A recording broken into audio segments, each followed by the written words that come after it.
اور اس وجہ سے ہم کام نہیں کر سکے، حالانکہ میں نے کوشش کی تھی، پہلے ریکارڈ مقدمات فارغ کیے اور میرا خیال تھا 50,000 سے کم ہو جائیں گے پینڈنگ مقدمات، لیکن وہ صرف 2,000 کم ہو سکے، بلا بلا بلا سارا کچھ۔ نئے آنے والے چیف جسٹس صاحب کی تعریف کر رہے ہیں کہ میری اوپینین مختلف ہو سکتی ہے، لیکن وہ شاندار اور کیا ہے قابل تعریف انسان ہے، اور اس طرح کی باتیں، اور رپورٹنگ غلط ہو جاتی ہے۔ اچھا، گڈ ٹو سی یو کے لیے غلط رپورٹ ہو گیا، او یار کیا غلط رپورٹ ہوا؟ گڈ ٹو سی یو آپ نے کہا ہے کہ گڈ ٹو سی یو، کس مجرم کو آپ نے آج تک کہا گڈ ٹو سی یو؟ کسی کو بھی نہیں کہا۔ یہ مجرم آپ کے دل کے قریب تھا۔ ویسے یہ اکیلا ایک مجرم نہیں ہے، بہت سارے مجرم ہیں۔ آپ نے تو عدالت میں بیٹھ کر ان ججز کے خلاف، ان ججز کو جن کے خلاف ریفرنس چاہ رہا تھا، ان کو اپنے ساتھ بٹھا کے کہا کہ میں یہ خاموش پیغام دینا چاہ رہا ہوں، مطلب آپ انصاف کی راہ میں رکاوٹ بنے۔ آپ نے تحقیقات کرانے کی بجائے ذاتی طور پر ان کو انکریج کیا اور تحقیقات کو روکا۔ تحقیقات کو تو خیر ہر جگہ روکا، انہوں نے وہ بھی ساسو ماں کی تحقیقات کو روک لیا کہ جی ساسو ماں والی آڈیو کہ چیک ہو جائے۔ بھئی اگر آپ کلیئر تھے اور ساسو ماں کلیئر ہے تو آپ کہتے ہیں ہاں جی ٹھیک ہے، جائے اس کے فرانزک کرائے، بتائیں کہ کیا مسئلہ ہے، یا فرانزک بھی نہیں، ٹھیک ہے یہ اصلی ہے، بتائیں اس میں کیا غلط بات ہے، بولے بات کرتے اگر ہمت ہوتی تو۔ نہ آپ میں اخلاقی جرت تھی، نہ آپ آئینی طور پہ کلیئر تھے، نہ آپ قانون کو فیس کر سکتے تھے۔ آپ نے جھوٹ، دھونس، دھاندلی، زبردستی، اپنے اختیارات کے ناجائز استعمال کرتے ہوئے صرف سب لوگوں کو ڈرا دھمکا کے اور کیس آگے لٹکا دیے، فارغ کر دیے کہ نہیں جی نہیں کرنے دینا۔ پھر کہتے ہیں کہ جناب یہ شارٹ اینڈ سویٹ فیصلے کو غلط کوٹ کیا۔ کیا غلط رپورٹ ہوا یار؟ آپ نے کہا ہے کہ شارٹ اینڈ سویٹ فیصلہ سناؤں گا، کیونکہ ٹائم تھوڑا ملا ہے، صرف 50 ہیئرنگ ہوئی ہیں، سال بھر گزرا ہے، تو کیا ہو گیا؟ آپ کے خیال میں تو کوئی مسئلہ، انصاف کے لیے تو کوئی ضروری چیز نہیں ہے۔ اور مشرف کے اور اتنے بے شمار کیسز جو ہیں ان کے مرنے کے بعد بھی سال بعد آپ کو یاد ہے ان کے فیصلے سنانا یا ان کو سننا؟ جو موجود تازہ ترین کیسز ہیں اس کو آپ سن لیتے ہیں، جو 20 سال سے پڑے ہوئے ہیں ان کو آپ سنتے نہیں ہیں۔ زبردستی تھا نا، دھونس اور دھاندلی تھا۔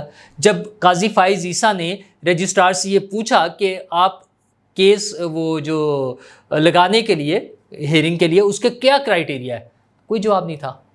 اب کہہ رہے ہیں جہاں میں جو فیصلہ آ رہا ہے نا اس میں اپنی بتاؤں گا، اپنی وضاحتیں دینی ہے۔ اگین میں وہی بات کروں گا، آئین اور قانون کے مطابق فیصلے نہیں ہونے، آپ نے اپنی ذاتی وضاحتیں دینی ہیں، آپ نے اپنے ذاتی اکاؤنٹس کلیئر کرنے ہیں۔ آپ کو کیا کہ آئین اور قانون کیا ہوتا ہے؟ آپ نے تو ری رائٹ کیا قانون کو، قانون پر عمل کرنے کی بجائے نئے قوانین لکھے ہیں۔ یہ جو سارا بیڑا غرق ہوا ہے، یہ جو سارا سیاسی بحران پیدا ہوا ہے، وہ پنجاب اسمبلی والے فیصلے الٹ پلٹ جو آپ نے کیے ہیں وہ آپ نے کیے ہیں حضور والا، کسی اور نے نہیں کیے۔ تو اب کہہ رہے ہیں کہ جناب میں، ہو سکتا ہے یہ میرا آخری خطاب ہو۔ پھر جب وہ صحافیوں نے پوچھا کہ جناب آپ فل کورٹ لے رہے ہیں، تو ان کا وہ ابھی میں نے فیصلہ نہیں کیا، کیونکہ خوف زدہ ہیں کہ وہاں مجھے منہ پر بٹھا کے لوگ مجھے بے عزت کریں گے، اس سے ڈر رہے ہیں۔ اور بھئی ایسی حرکتیں کیوں کی ہیں؟ اپنا ریکارڈ کلیئر کیوں نہیں رکھا؟ یا پھر ہمت پیدا کریں، سٹینڈ لیں ان پہ کہ ہاں میں نے یہ کیا، بولے جس نے بولنا ہے۔ وہ بھی نہیں ہے، کیونکہ چور ہے دل میں، پتہ ہے کہ سارے کام غلط کیے ہیں، اس وجہ سے بھاگ رہے ہیں۔ اور جو قیوم صدیقی نے ان کے ساتھ کر دی ہے آج، مطلب اس طرح کی باتوں کو میں سمجھتا ہوں کہ وہ جو سڑکوں پہ روکے وہی بات تو وہ ہے جو پی ٹی آئی والے لوگوں کے ساتھ کرتے ہیں، وہ نہیں ہے، تقریباً ویسی ہی کر دی ہے، لیکن اس کی وجہ مختلف ہے، انہوں نے اپنے طور پہ نہیں کی۔ وہ وہاں پر موجود تھے تو چیف جسٹس صاحب نے آ کر انہیں کہا کہ یار میرے ساتھ ایک تصویر بنوا لیں۔ قیوم صدیقی صاحب نے انکار کر دیا، انہوں نے کہا جی میں نہیں بنواتا تصویر۔ قیوم صدیقی صاحب کورٹ رپورٹنگ کے بڑے مایا ناز نام ہے، جیو کے ساتھ، جنگ گروپ کے ساتھ منسلک ہے، اور اپنا بھی وہ عبدالقیوم صدیقی لائیو جو ہے، ایک US لائیو ان کا یوٹیوب چینل ہے۔ ہمارے بھی وہ بڑے محبت کرنے والے دوست ہیں، سینئر دوست ہیں، اور انہوں نے صاف جواب دے دیا، ان کا سر سوری مجھے آپ کے ساتھ تصویر بنوانے کا کوئی شوق نہیں ہے۔ وہ بھاگ کر آگے بڑھے، ان کا اچھا ہاتھ ملا لیں، انہوں نے ہاتھ بھی نہیں ملایا۔ اچھا جی، وہ میں ایک دوست سے بات کر رہا تھا، انہوں نے کہا یار یہ غلط بات ہے۔ میں نے کہا یہ غلط بات تب ہوتی جب عبدالقیوم صدیقی کسی پروٹوکول کے انڈر، ان میں بھی ان کے انڈر ہوتے، ان کے سب آرڈینیٹ ہوتے، یا اس سسٹم میں ان کے سپرویژن میں ہوتے۔ ایسا تو ہے ہی نہیں معاملہ۔ اور ججز کا تو کنڈکٹ یہ رہا ہے کہ وہ پبلک ہونا ہی نہیں چاہتے، یا نہیں ہونا چاہیے انہیں، لوگوں کے ساتھ گھل مل کے تصویریں بنوانا، مطلب انہیں تو کوئی کہے بھی کہ میرے ساتھ تصویر بنوا لے تو جج کو نہیں بنوانی چاہیے تصویر۔ چیف جسٹس کو کیا ضرورت پیش آ رہی ہے کہ میرے ساتھ تصویر بنوائیں؟ اصل میں وہ گلٹ ہے، وہ دل میں جو چور ہے، وہ چور کی داڑھی میں تنکا والی بات ہے، وہ اپنا وہ جو انہیں خود تو پتہ نہ انہوں نے کیا کیا حرکتیں کی ہیں، تو وہ چاہ رہے تھے کہ میں چیف جسٹس صاحب کو صاف جواب دیا کہ سے انہوں نے کہا جی جس طرح آپ نے اپنی دھڑے بندی کی ہوئی ہے نا، آپ سمجھے میری بھی دھڑے بندی ہے، میں نے آپ کے ساتھ تصویر نہیں بنوانی۔ شرم کا مقام ہے ان کے لیے یہ چیف جسٹس صاحب کے لیے. مطلب آپ کو ضرورت کیا ہے کہ آپ آ کے لوگوں سے ریکویسٹ کریں کہ میرے ساتھ تصویر بنوا لیں؟ آپ اس ملک کے چیف جسٹس ہیں اور ابھی آپ ریٹائر نہیں ہوئے. آپ تنخواہ لیتے ہیں ہمارے ٹیکس کے پیسوں سے جیسے آپ باقی لوگوں کے لیے کہتے ہیں, ٹھیک ہے, اور ڈھیر ساری, اور تنخواہ کے علاوہ ڈھیر ساری مراعات لیتے ہیں, وہ بھی ہمارے ٹیکس کے پیسوں سے جاتی ہے. یہ 24 کروڑ لوگوں کا پیسہ ہے, وہ اس کا حق بنتا ہے ان کا جو آپ لے جاتے ہیں. اور کام کیا ہے؟ نہ مقدمے نپٹائے گئے ہیں, نہ کوئی آئین اور قانون کے مطابق فیصلے ہوئے ہیں. کبھی ضمیر کی باتیں ہو رہی تھیں, کبھی سویٹ اینڈ شارٹ فیصلے ہونے ہوتے ہیں, کبھی مجرموں کو, چوروں ڈاکوؤں کو آپ گڈ ٹو سی یو کر رہے ہوتے ہیں, کبھی ان کو ریلیف دے رہے ہوتے ہیں کہ ہو سکتا ہے انہوں نے فیصلہ ان تک پہنچا نہ ہو. مطلب یہ ڈرامے بازیاں کر کے تو پھر اگر یہ ساری چیزیں دیکھیں تو پھر قیوم صدیقی نے ٹھیک کیا.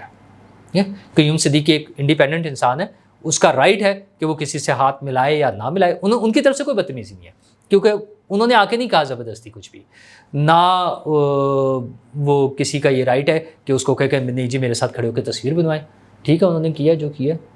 تو چیف جسٹس صاحب ابھی تو پارٹی شروع ہو رہی ہے, آپ دیکھیے گا کہ آپ کے ساتھ ہوتا کیا کیا ہے. آئین اور قانون کے مطابق جو باقی کام ہونے, حکومت کی طرف سے کوئی زیادتی نہیں ہونی چاہیے.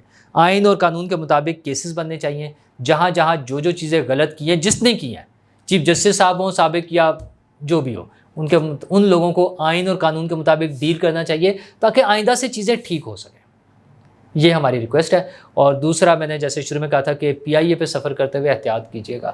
ان کا مالی بحران بہت شدید ہو گیا ہوا ہے, اور اگر 2 دن کے اندر انہیں ڈھیر سارے پیسے, کوئی میرے خیال ہے 20 ارب روپے کے قریب چاہیے انہیں, وہ اگر نہ ملے تو فلائٹیں بند ہو جانی ہیں, لوکل بھی اور انٹرنیشنل بھی. تو امید ہے حکومت اس حوالے سے توجہ دے گی اور پاکستان کے لیے مزید بدنامی کا باعث نہ بنے پی آئی اے. ان کے ترجمان کا تو کہنا ہے ری اسٹرکچرنگ ہو رہی ہے, ابھی اس میں 1 سال لگے گا اور ہم نے ریکارڈ منافع کمایا ہے. اور ریکارڈ منافع اس لیے ہوگا کہ آپ نے 3 4 5 گنا ٹکٹوں کی پرائس بڑھا دی ہے. تو اس کے بعد بھی اگر اتنا ہی ہے تو سمجھیں کہ وہ اصل میں آپ کا والیوم کم ہوتا جا رہا ہے. ہاں آپ نے وہ کر لیا ہے ایبسولوٹ ٹرمز میں, ریونیو جو ہے وہ تھوڑا سا بڑھ گیا ہوگا, لیکن اسی طرح سے آپ کا خسارہ اتنا زیادہ ہے, آپ کے باقی مسائل اتنے زیادہ. اب آپ نے پرزے خریدنے ہیں, اس کے لیے آپ کے پاس پیسے نہیں ہیں. لیز پہ جو جہاز لیے ہوئے ہیں ان کو دینے کے لیے آپ کے پاس پیسے نہیں ہیں.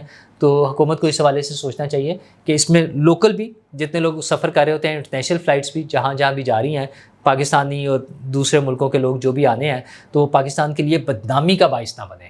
اس کا بندوبست کریں, جیسے بھی مینیج کرو. پھر جو ہم نے اگر پرائیویٹائزیشن کی طرف جانا ہے یا جو بھی کرنا ہے, اس کا کوئی مستقل بندوبست کریں.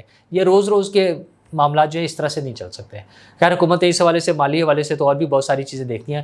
ہمیں امید ہے کہ جو کوششیں ہو رہی ہیں وہ کچھ بارآور ہوں, کچھ کامیاب ہو جائیں اور لوگوں کو سکھ کا سانس ملے. شکریہ.